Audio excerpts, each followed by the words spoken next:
प्रतिलेखन संख्या 17। Dictation start होगा 5 सेकेंड बाद। स्टार्ट।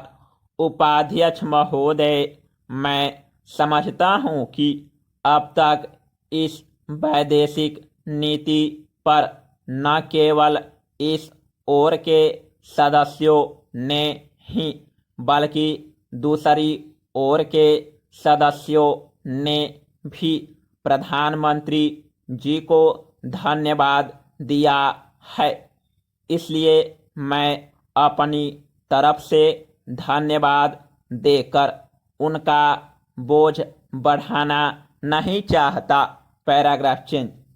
इसमें कोई संदेह नहीं कि इस सदन के सभी सदस्य, चाहे वे किसी भी पार्टी से संबंध रखते हों, इस बात से पूरे सहमत हैं कि हमारी विदेश नीति ने संसार में हमारा सिर ऊंचा उठा दिया है।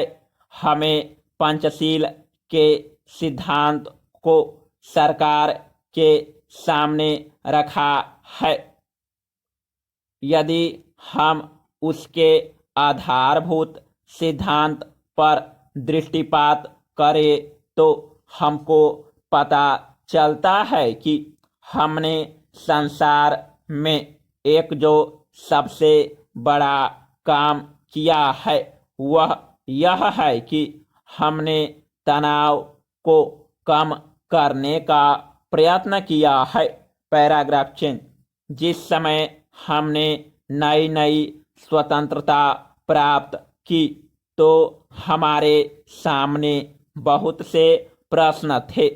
उनके साथ ही हमारे दो बड़े गुट थे जो कि एटम बम और दूसरे बम लिए हुए हमको चुनौती दे रहे थे कि अगर हमने उनमें से किसी एक गुट में सम्मिलित नहीं हुए तो हमको बड़ी कठिनाई होगी।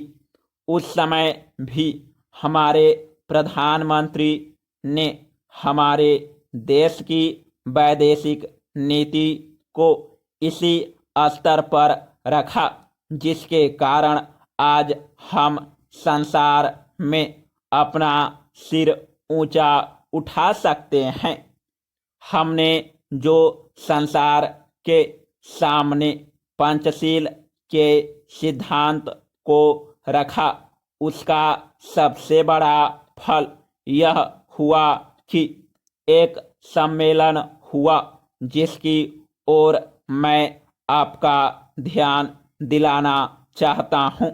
इस सम्मेलन में बड़े उत्साह के साथ संसार के 29 राष्ट्रों ने, जो कि एशिया और अफ्रीका से संबंध रखते थे, यह घोषणा की कि हम संसार में तनाव कम करना चाहते हैं और साथ ही हम यह चाहते हैं कि संसार में जो भी विभिन्न सामाजिक और आर्थिक नीतियां हैं वे साथ साथ चल सके।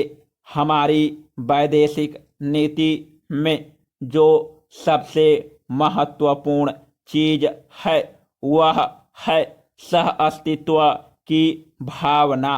उसी भावना के फलस्वरूप हम देखते हैं कि आज कोरिया का युद्ध नहीं हुआ जो कि तीसरे विश्व युद्ध के रूप में परिवर्तित हो सकता है।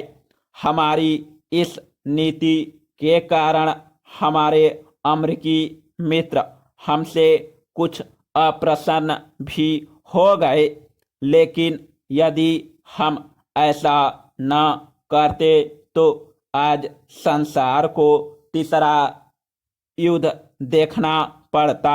मैं बहुत ज़्यादा समय नहीं लूँगा, थोड़ा ही लूँगा।